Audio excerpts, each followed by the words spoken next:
လက်ရှိအသက်အရွယ်ပေါ့နော်လက်ရှိအသက်အရွယ်နဲ့လက်ရှိအသက်အရွယ်ဆိုရင်မဲ့အဲ့ဒီထဲမှာငယ်မှုပြန်လဲ2ခန်း3ခန်းလောက်လဲပါတယ်အဲ့ဒါကိုဝင်းကမပြစ်မနေရိုက်ပါဆိုလို့တော့ရိုက်လိုက်ရတယ်ဒါပေမဲ့ကိုယ့်အကူကြည့်ရတော့တိတ်ပြီးတော့အရှင်မပြေသလိုပဲဒါပေမဲ့လည်းဟိုလူကြီးဘိုးကလက်ရှိအသက်အရွယ်ကတော့ပုံများတာပေါ့ဆိုတော့ဒီဇလန်လေးမှာကိုကြီးတရုပ်ဆောင်ရတာဟိုအရန်ကလည်းကျေးဇူးလက်တင်ပါတယ်ပါဝင်ခွင့်ရတဲ့အတွက်လေဦးမြင့်ပေါင်ရှိဖြစ်အောင်တော့အစွမ်းကုန်တော့ကိုယ့်ဘက်ကကြိုးစားထားတယ်နောက်တစ်ခုကကြတော့ဒီအချိန်ကလည်းရဲကူရက်က3လနဲ့4လကြာတယ်ကိုရီပါတဲ့အခန်းဆိုလို့ရှိရင်2လလောက်ရက်ရတယ်အဲ့ငယ်ဦးပြန်လာတော့တက်ကတူချောင်းသားတယ်မဖြစ်နိုင်တော့ဘူးလေသူကဆရာကတိကတော့ပြည့်ရမယ်ကတိကတော့ပြည့်နေပြီအဲ့ဒါဆိုတော့အဲ့ခန်းလေးကြတော့ဟိုအနီးကတ်တော့တိတ်မရိုက်ပါဘူး long shot လေးတွေပေါ့စပင်းတွေရှေ့ချပါချပေါ့အဲ့ဒါမျိုးမဖြစ်တဲ့အနေနဲ့ဖြစ်အောင်လုပ်ရ2ခန်းလောက်ဆိုတော့လေကိုကလည်းလှုပ်လိုက်ပါတယ်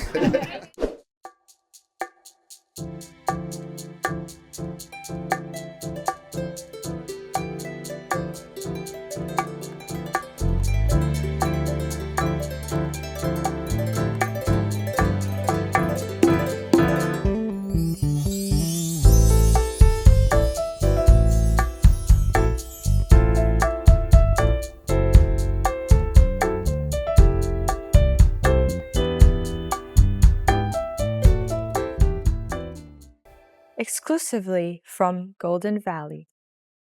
ဖိုင်းတွေအများကြီးကြာပါသေးတယ်ကလေးတွေရဲ့စွမ်းဆောင်ကြိုးစားထားချက်တွေအများကြီးတွေ့ရှိရမှာပါတော့ဒီဇက်ကားလေးကိုအချိန်ပေးပြီးတော့ကြည့်ရှုအားပေးကြပါလို့လေးစားစွာဖြင့်ပြောကြပါလို့ပဲကျေးဇူးတင်ပါတယ်ခင်ဗျာဒီနေ့ဟိုပါပေါ့နော် MRT4 ဇလန်တွေပေါ့ FG series ကထုတ်လုပ်တဲ့စီစဉ်သူကိုညီနိုင်ပေါ့နော်ဒရိုက်တာကိုဝင်းရိုက်တဲ့ New Nino Tower Way ဆိုတဲ့ဇလန်တွေ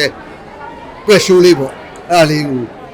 လာပြီးတော့ကြည့်ရှုတာပါနောက်ပြီးတော့ဒီ New Nino Tower Way ဆိုတဲ့ဇလန်တွေထဲမှာဦးမြင့်မောင်ရှိန်ဆိုတဲ့ဇက်ကောင်နဲ့ပါဝင်ပြုဆောက်ထားပါတယ် ဟုတ်မောင်ရှင်လဲပါလာတာပဲ ဟုတ်ကဲ့ပါအန်ဒီမအောင်ကျွန်တော်ပြန်လိုက်ပို့တာပါ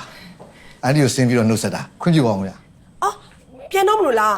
ထမင်းစားပြီးမှပြန်လေ ဟောမစားတော့ပါဘူးဗျာကျွန်တော်တို့ဆိုင်မှာစားခဲ့ပြီးပါပြီခွင့်ပြုပါအောင်အန်ဒီဟာဘုံမပြန်ပါနဲ့ ဒီဇာတ်လမ်းထဲမှာသူကရှေ့မှာမိသားစု live လေးရှိတယ်ပေါ့နော်ကိုမျိုးသမီးခလတာသမီးလေးနဲ့ဒါပေမဲ့မထင်မှတ်ထားတဲ့ကံကြမ္မာတစ်ခုကြောင့်ဒီမိန်းမနဲ့ကလေးလေးက accident နဲ့ဖြစ်သွားတော့နောက်ပိုင်းမှာထပ်တွေ့တာပေါ့တပင်လဲလို့တပင်ထူတဲ့သဘောမျိုးပေါ့အဲ့မျိုးချစ်ထပ်တွေ့ရဲ့အချိန်မှာရင်ခုန်သွားတဲ့ဟာအဲ့နောက်ပိုင်းဇလန်လေးကတော့လာအောင်ပါအခုမှအစပဲရှိသေးတယ်ဆိုတော့မပြောပြတော့ဘူး ဟဲ့ဟိုအယိုးပါနှွေးပေးလိုက်လေ ရပါတယ်အဲ့ဒီကျွန်တော်ကြောင့်နှင်စားပါမယ်ဗျာရတယ် ဟောကုံမောင်ရဲ့မလုပ်ပြီးတော့ကုံမောင်စားရတာပိုပြီးအဆင်ပြေတာပေါ့မဟုတ်ရင်ရိုးနှွင်ရရင်လှုပ်ရှုပ်တယ်လေ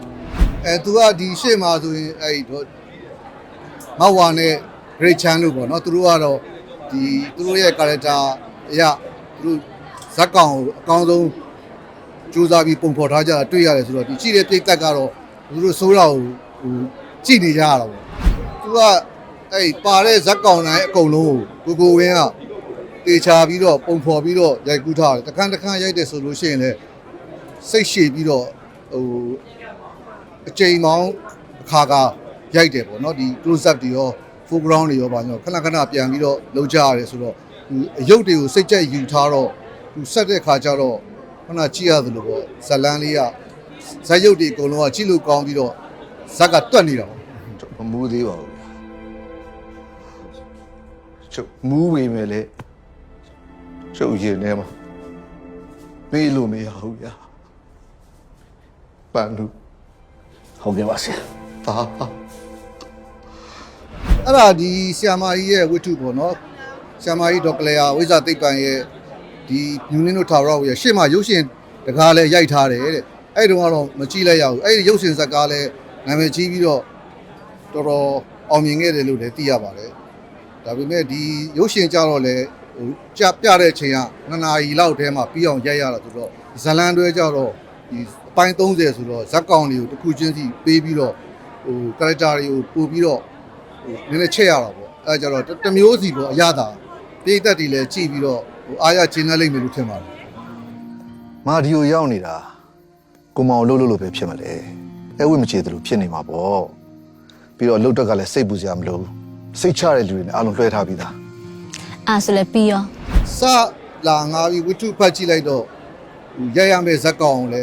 သဘောကျတယ်ပေါ့လက်ရှိအသက်အရွယ်ပေါ့နော်လက်ရှိအသက်အရွယ်နဲ့လက်ရှိအသက်အရွယ်ဆိုရင်မဲ့အဲ့ဒီထဲမှာငယ်မှုပြန်လဲ2ခန်း3ခန်းလောက်လဲပါတယ်အဲ့ဒါကိုဘင်းကမပြစ်မနေရိုက်ပါဆိုလို့တော့ရိုက်လိုက်ရတယ်ဒါပေမဲ့ကိုယ့်အကူကြည့်ရတော့တိတ်ပြီးတော့အရှင်မပြေသလိုပဲဒါပေမဲ့လည်းဟိုလူကြီးဘိုးကလက်ရှိအသက်အရွယ်ကတော့ပုံများတာပေါ့ဆိုတော့ဒီဇလန်လေးမှာကိုကြီးတရုပ်ဆောင်ရတာဟိုအရန်ကလည်း